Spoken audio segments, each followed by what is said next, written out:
विविध विधाओं का यह कार्यक्रम आपका अभिनंदन करता है। आज का विषय सरकारी नौकरी। सरकारी नौकरी में ऐसा क्या आकर्षण है कि जिसके लिए इतना उत्पात होता है? किसने आकर्षण पैदा करवाया? हर लड़का, हर कोई चाहता है कि बस सरकारी ही नौकरी मिले और सरकारी ही नौकरी किया जाए, क्योंकि उनकी यह मान्यता है, यह समझ है कि सरकारी नौकरी में केवल कुर्सियां तोड़ी जाती है, बैठकर कुछ काम तो करना नहीं है और दिन भर जैसे तैसे वक्त गुजारना है और पगार ले लेना है महीने में। अब वह बात नहीं रही। अब वह पहली वाली बात राज्य सरकार की हो या केंद्र सरकार की हो, किसी भी नौकरियों में वह बात नहीं है। और परफॉर्मेंस देख करके आपका प्रमोशन, इंक्रीमेंट, हर चीज़ होता है। यदि आपने सरकार के सिस्टम में भी अच्छा काम नहीं किया तो आप उच्चस्थ पदाधिकारियों का दबाव, उसका फटकार, उसका डांट, अनेक बार मैं सुना गया है कि किसी वीडियो ने आत्महत्या कर लिया, कोई वीडियो पागल होकर के चला गया। अभी हाल ही सुना है ये पलामू में एक दारोगा आत्महत्या कर लिया, जांच चल रही है। तो ये सरकारी नौकरियों में ये सब होता है, बहुत काफ़ी होता है। क्या है? अब एक आकर्षण होता था कि बैठ करके पेंशन लेते थे रिटायरमेंट के बाद, वह भी नहीं है। सरकारी नौकरियों में वह पेंशन भी नहीं है। पैसा प्राइवेट सेक्टर की जितनी भी कंपनियां हैं उससे आधे सरकार में काम करने वाले, वही क्वालिफिकेशन में जो उधर है उससे दुगना काम करता है और दुगनी उसकी आय है। काम भी दुगना करता है, स्वस्थ भी रहता है, प्रसन्न भी रहता है और अच्छी जिंदगी जीता है। उसके लिए विशेष प्रकार की छुट्टियां मिलती है, टूर मिलता है, जाना होता है, कहीं जाए, पैकेज है। सरकारी नौकरियों में ऐसी कोई सुविधा है क्या? ऐसी कोई व्यवस्था है क्या? लेकिन नहीं, नौकरी जब मिले तो सरकारी ही मिले। अब बताइए, ग्रुप डी की नौकरी, वो भी एनटीपीसी की, जो कि नन वो टेक्निकल पॉपुलर वो कैटेगरीज की नौकरियां हैं, खलासी की, झंडा दिखाने की, ये बदलने का, चाबी बदलने का रेलवे में। इन नौकरियों के लिए बीए एमए पास, इतनी भारी भीड़, इतनी अव्यवस्था। किनको फायदा है सरकारी नौकरियों के प्रति आकर्षण बना करके रखने में? स्कूलों को, यूनिवर्सिटियों को नहीं।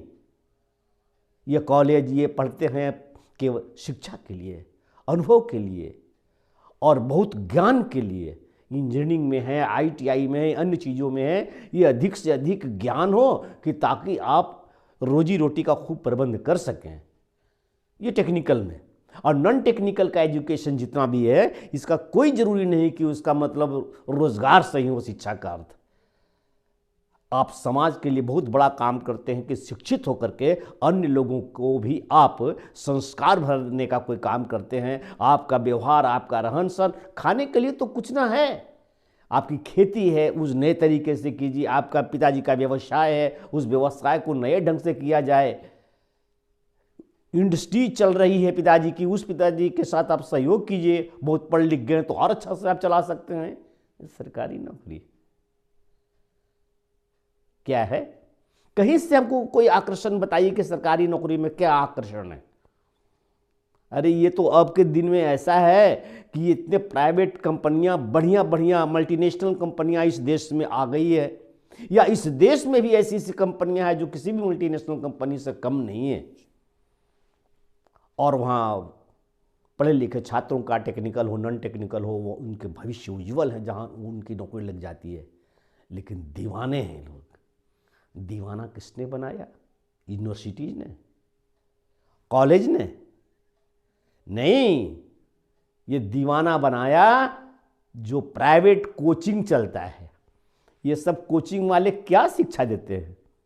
इन कोचिंग वाले का एक ही प्रेरणा है, इंटरप्रेट करते हैं कि सरकारी नौकरी के लिए हम तैयारी करवा रहे हैं, ग्रुप डी की तैयारी करा रहे हैं। अरे तुम क्या तैयारी कराओगे? पूरा पटना का अशोक राजपथ, नया टोला, सब्जी बाग, सारे इलाके में चले जाइए, बस घर घर में हॉस्टल है और कदम कदम पर कोचिंग सेंटर बना हुआ है। वो एक किताब कहीं पढ़ा था या लतीफ़ा ही था कि वो रुपए कमाने के 100 तरीके हैं, और किताब धड़ाधड़ बिक रहा था। आखिर में 99 तरीके के बाद 100वां तरीका में यह था कि ये तरीका है कि देखिए इस किताब को बेच करके मैं रुपए कमा रहा हूँ। ये कोचिंग वाले खुद क्यों नहीं चले गए सरकारी नौकरी में? वो दूसरे को नौकरी देने की गारंटी क्यों करते हैं? और उसके लिए, उसके प्लेसमेंट के लिए सरकार में ऐसा कुछ होता है क्या कि आप पढ़ाइएगा, आपका पढ़ाया हुआ को सरकारी नौकरी मिल जाए? और सरकारी नौकरी तक ही सीमित रखने के लायक आप पढ़ाते हैं, वो बेचारा कुछ कर भी नहीं सकता है दूसरा कार्य। इसलिए छात्रों को तो चाहिए कि वो जैसे एजुकेशन लेते हैं, जिस विधा में हैं, आप टेक्निकल है, नॉन टेक्निकल हैं, इंजीनियरिंग किया हुआ है, मेडिकल किया हुआ है, आपने साधारण पढ़ाई की है, +2 करके छोड़ा हुआ है, 10 तक हैं, उसके हिसाब से आप केवल सरकारी नौकरी, बल्कि बिल्कुल ही सरकारी नौकरी की ओर आप ध्यान मत रखिए। और बहुत सारी चीज़ें ऐसे हैं आजकल, हर सिपाही की नौकरी निकलती है, सरकारी हो तो अच्छा है। और क्यों? प्राइवेट सिक्योरिटी जो जितनी भी एजेंसियां हैं, कंपनी है, एक से एक है, उसमें सभी सारा पद है, उसमें भी कांस्टेबल टाइप का है, इंस्पेक्टर टाइप का है, जांच करने, एक से एक बड़ी बड़ी सिक्योरिटी कंपनियां हैं। भविष्य सुरक्षित है, पैसे बहुत अधिक हैं, लेकिन नहीं, वो नहीं। खैर, बच्चों की इसमें कसूर नहीं है। आजकल हम देखते हैं एक ट्रेंड चला हुआ है, बच्चियों की शादी करने के लिए उनके पिता हमेशा पूछते हैं कि लड़का चाहिए। अच्छा, लड़का कहाँ काम करता है? लड़का तो है फलाना जगह काम कर रहा है हैदराबाद में। नहीं, प्राइवेट वाला नहीं, तो जब चाहिए तो सरकारी चाहिए। कि उनको जब लड़का चाहिए तो सरकारी चाहिए। अच्छा, क्या लड़की है? हमें 2 लड़की है, एक तो वो कर दिए हैं वो प्रखंड कार्यालय में VLW है, तो VLW है तो सरकारी है, ठीक बात है। क्या तब क्या उससे फ़ायदा है? फ़ायदा है क्या कि ज़रा घरों देख लिए, खेतियों देख लिए, और हम के अब वैसा नहीं है। अब अपना घर खेती देख करके VLW की नौकरी नहीं हो सकती है। जब लटका रहता है वीडियो, तो अब रेवेन्यू वाले जो कर्मचारी हैं वो CO परेशान रहता है दिन भर। अब वो चाहेगा कि कर्मचारी घर में हल भी जोत ले, वैसा नहीं है, मगर वो नहीं मानेंगे, इसलिए कि उन्होंने तो देखा हुआ है पहले वाला समय, इसलिए कहते हैं कि वो VLW हैं तो ठीक हैं और हमको ऐसे ही चाहिए। आप क्या भाई? तो आप उस ज़माने के मास्टर हैं, अब रिटायर कर गए हैं, तो एक बेटी की शादी कर दिए हैं और दूसरी बेटी की शादी करनी है, और तीसरा बेटा, वो दूसरी बेटी को क्या ढूंढ रहे हैं? तो हम सोच रहे हैं कि कोई इंजीनियर मिल जाए, कोई ओवरसियर मिल जाए, ऐसा कुछ। डॉक्टर? नहीं, डॉक्टर नहीं, वो फालतू नौकरी है डॉक्टर का। अच्छा, और ये दरोगा में जो बहाली हुआ है, इतना लोग तो नहीं, दरोगा में नहीं, वो भी नौकरी ठीक नहीं है, तो कौन नौकरी चाहिए? वो इंजीनियर। अच्छा, उसमें रिश्वत ज़्यादा है। नहीं, वो नहीं, ये ठीक है, हम जितना पैसा लगेगा 15 लाख 20 लाख, हम इंजीनियर मिल जाए तो ठीक है, ढूंढिए।